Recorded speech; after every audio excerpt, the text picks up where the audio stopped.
What's going on, everybody? It's Freedo and Weagle back again with another meta discussion. This time we're talking about the supports, and of course we got the brand new support character Moira, which a lot of YouTubers, ourselves included, I think, didn't really know what to make of her. Testing her at BlizzCon, it's kind of an awkward environment. Everybody's hyped and seeing a lot of different things. It's not really the best place to figure a character out, I think, but having had time to play her on the PTR, I think we're all in agreement she's really, really good. How good? Where does she fit? What is she best at? And how does this affect the other supports is what we're going to get into talking about today, keeping in mind that there also was 2 changes to Mercy as well as Ana. Ana does more damage, Mercy's reined in, but getting an extra life is always really good. So where does this leave everyone, and what is the support meta going to look like? I have a little bit of a theory that I hope is going to be the case, that as we add more support characters, I think we all ideally would like to see a world where a lot of supports can get used at different times, and there isn't this assumption that there's like a top dog, 2 supports that you have to use, and then kind of the other ones go to the wayside. I think eventually, with enough support characters, and maybe even now, we might be at a place where they're all really viable at their own separate jobs. I really like the idea of supports being viable on different maps. The kind of way that like Widow would be, where you'll always see Widow on certain points, right? Like first of King's Row, it's kind of known in the community that she's strong there, but she may not be so strong on defense on another map. Well, I think that we're going to be moving towards a place where supports are in that same boat, where sometimes you will want Lucio Zen, and other times that might be a terrible pick. You may want to have Moira Ana or something. We don't know what the combinations are yet, but I think map dependency is going to be a big factor, and I hope it's going to be a big factor if all of these heroes are quite well balanced up against each other. Now, when we were talking about Moira at BlizzCon, Freedo's absolutely right in the way that a lot of content creators and us were talking about how she feels a little bit underwhelming, and it would feel really difficult for Moira to actually keep rolling off her abilities, particularly on defense. If you were trying to sit back, you couldn't do enough damage with your right click to recharge your main healing. Well, now that we actually know the death ray is like twice as far as everyone thought it was, it's actually 21 meters, and originally we all thought it was the Symmetra kind of range, and that's due to how it looks when you're actually trying to lock on to somebody. This ability lets her access her kit in a way that she actually always has her abilities to use, especially her main healing, which, when we're comparing it, is some of the best burst healing in the game if you're doing it on enough targets. So that initial concern where we didn't think she'd be able to keep using her abilities and it took too long for healing to come back, now that's out the window. I think that her ability to burst heal is better than anyone else probably in the game, but that also does depend on who you're healing. Are your team all together? Because if you're single target healing with Moira, that's actually very expensive for your resources to try and heal that person up. However, if you're healing 3 or 4 people, you're doing 50 or so healing per second to all of them, and it's only draining the same in your resource meter, but you're doing like quadruple the healing.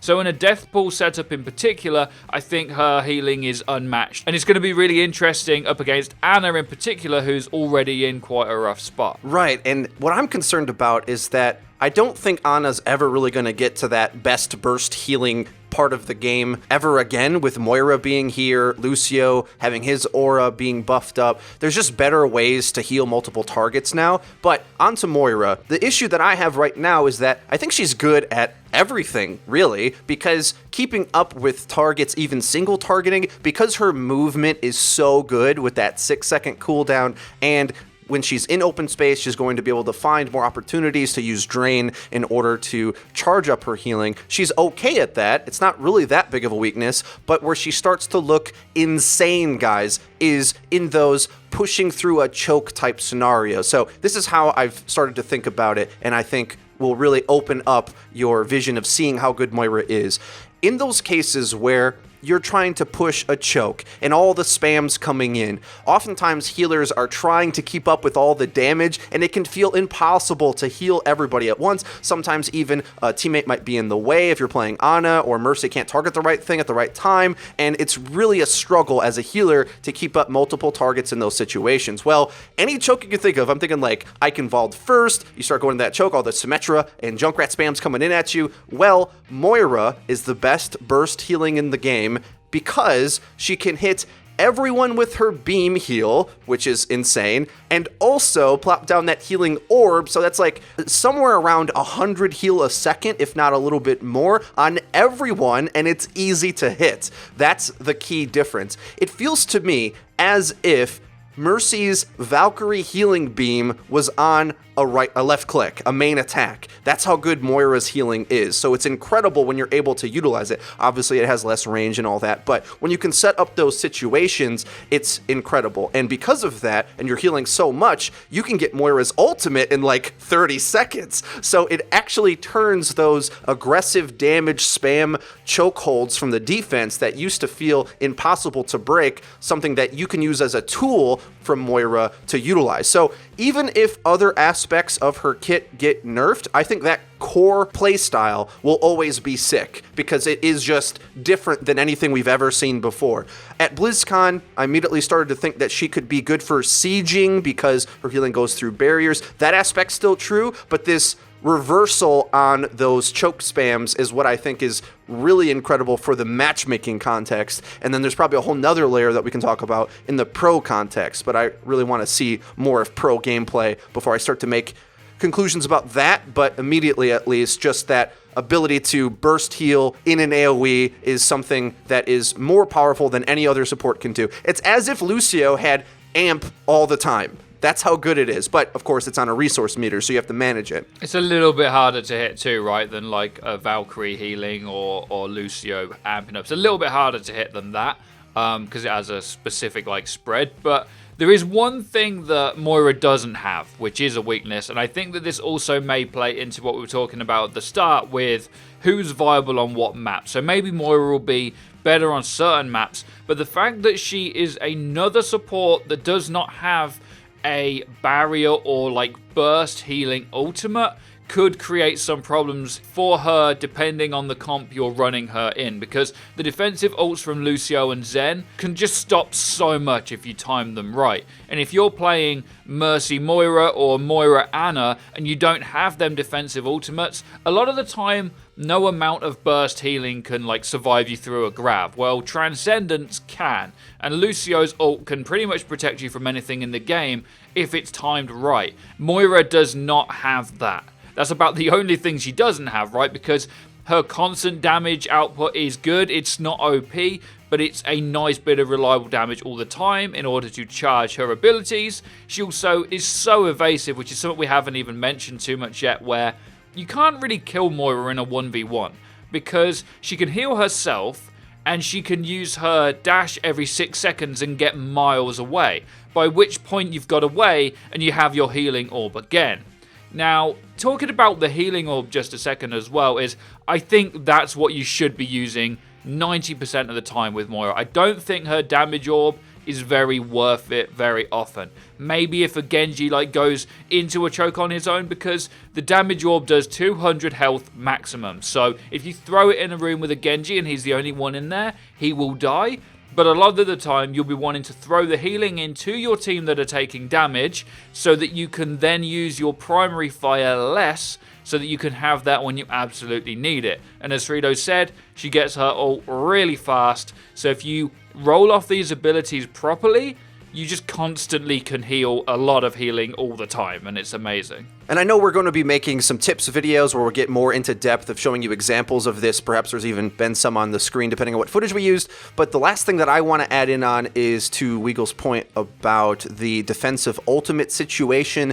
The issue with her ult is that it is really strong and powerful, but you kind of have to use it actively, I think. Where it really shines is the fact that it goes through barriers. So again, in this sieging playstyle, because you can set up those situations where they're trying to enforce a chokehold on you, well, you just get free space, right? It's sort of like when you might want to pop trance in the choke and like, come on, everybody, go. But it's just better, right? Because it's going through those barriers. Whereas trance, if I'm not mistaken, doesn't apply if there's like a Winston bubble in the way. It actually blocks that. Her Coalescence ult will go through everything, damaging key targets. You can focus down something that's trying to get away behind a barrier. I've gone into Rap God shoutcasting mode for some reason, but it's just really good for that. It just really sieges, opens up, and allows you to take that space, whereas I think oftentimes Trance and Beat sometimes would feel like a risk in those same scenarios, but it needs to be used actively, which is kind of the problem. It's not as good reactively. However, I will say, if you get trapped in a grav, you can fade out of that and then use it to save everybody too. So it's not terrible as a defensive ult, but it just isn't as powerful overall to be able to respond to ult combos. Well, that's everything about Moira, and we just think she's really good. I don't know where the balance is going to fall on her, where the power level of her character is going to be deemed, but that's how we view her right now. Really, really good. A ton of fun to play. I love playing her personally. I think she's a great addition to the game. But where does that leave the other healers? So we have Ana, who's in a rough spot anyway, because the burst healing aspect kind of just goes to Moira. But she does more damage, and then Mercy's res being restructured in a way. Which one do we want to start off with first? I think Ana, because I absolutely love Ana, and she's one of my favorite heroes to play, and she's kind of the flip side to Moira in a way that Moira doesn't have much utility. She has healing and damage, whereas Ana has anti-nade and she has sleep, and on the PTR she's currently getting extra damage, which upon testing, by the way, is amazing. If you haven't tried it, that extra 10 damage makes a big difference when you're in a fight. But with Moira and Mercy and other healers that are quite easy to access their kit, and I think that would be like my main concern for Moira, is I think she's fairly game sense heavy, but she is very easy to get the value out of. And Ana, even with the extra 10 damage, hitting a sleep dart's just as hard as it's always been. Hitting an anti-nade's a bit easier, but it's not as easy as constantly left-clicking with Moira, for example. So what's going to happen when people are playing in games? Are they going to take the easier option that's about the same power level, or are they going to play Ana? And then you get to this other debate that we've had before, right, of what do we do with Ana? Do we make her OP again? Do we give people speed when she nanos them again? Because then she becomes OP. So I don't know what the solution is to that, but I am concerned for Ana's applicability if Moira goes to live in her current state. Okay, I'm going to level a very selfish opinion. As long as Jaehong gets to play Ana again, I think I'm okay. Unfortunately, though, for the majority of matchmaking, we might be at a place where it's going to be tough to justify playing Ana unless you're Jaehong in a lot of contexts, because you really are going to have to be a mechanical god to outshine the value that Moira has. So like, here's an example of why that's the case.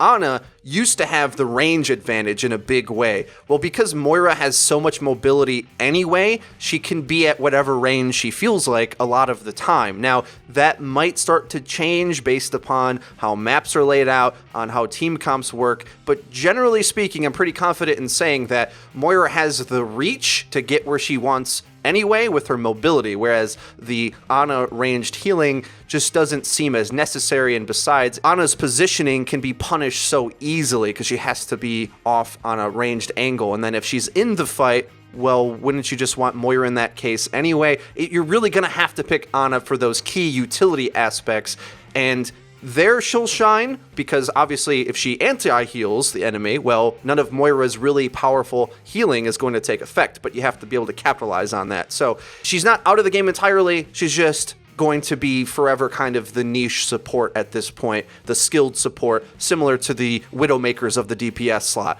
Sick when you can play them really well, but no longer the queen of the healing category.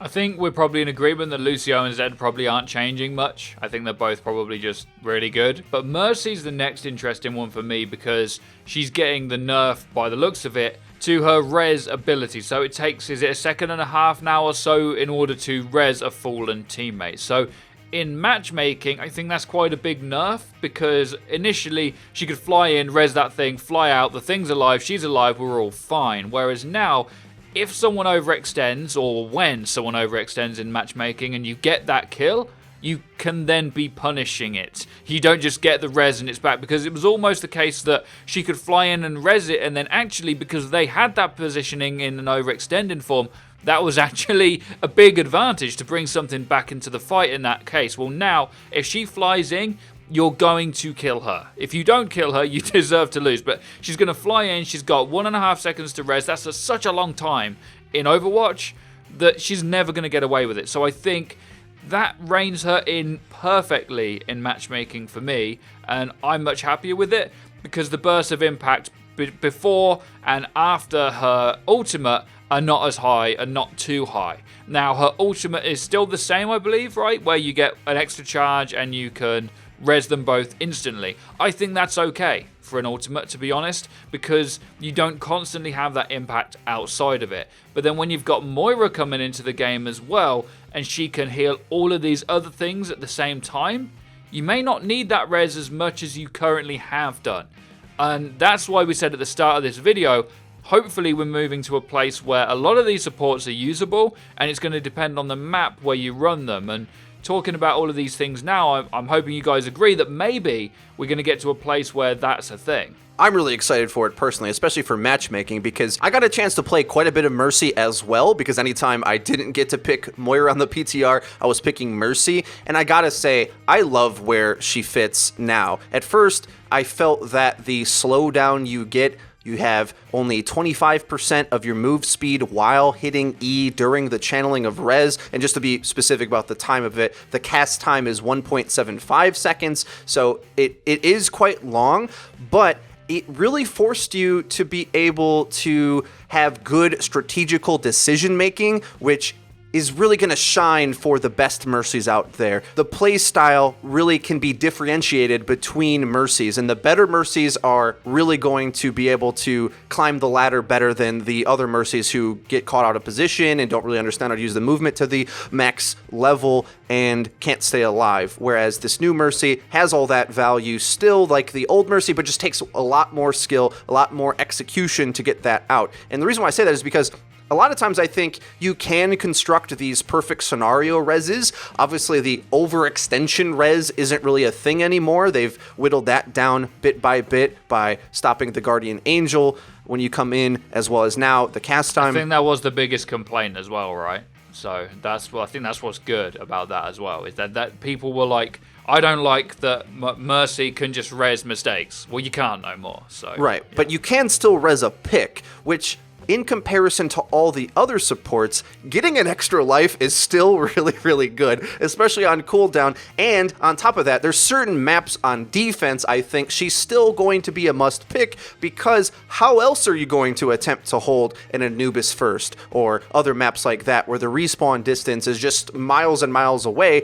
I don't think you need the extra amount of healing that you get from Moira in those cases, and the Mercy res is probably still going to be competitive on a lot of those maps especially, or in other reasons for comboing with, either a Pharah or maybe even a Soldier. The Widowmaker one-shot kills on Tracer with the damage amp has been a strategy pros used for a while. Those niche scenarios, and that's what's really exciting me about the support meta right now, because supports have always defined what team comps can be run, and now we have a nice assortment of abilities to utilize and think about, like, do we want a speed boost here? Do we need the Mercy damage amp on our carry? Do we want the Discord orb, which is still insane as well? And then we have Moira. They're all really good and competitive, and I'm excited to start to debate on where the balance is on all of them and what's usable where. Well, guys, that's everything for this support meta wrap-up. What do you guys think? Have you had a chance to play Moira on the PTR? Are you enjoying her as much as I am? You feel like you're a mage or something in World of Warcraft. It's a lot of fun. Let me know your thoughts on Moira as well as the other support characters. Has Mercy been nerfed too much? Let us know in the comment section. If you did enjoy, be sure to hit the subscribe button and hit the bell icon so that you get updated when our videos go live. Link to the description is our Twitter, where we tweet out news, updates, and dank memes. That's been it for FREEDO and Weagle for Your Overwatch. We'll see you guys next time. Bye.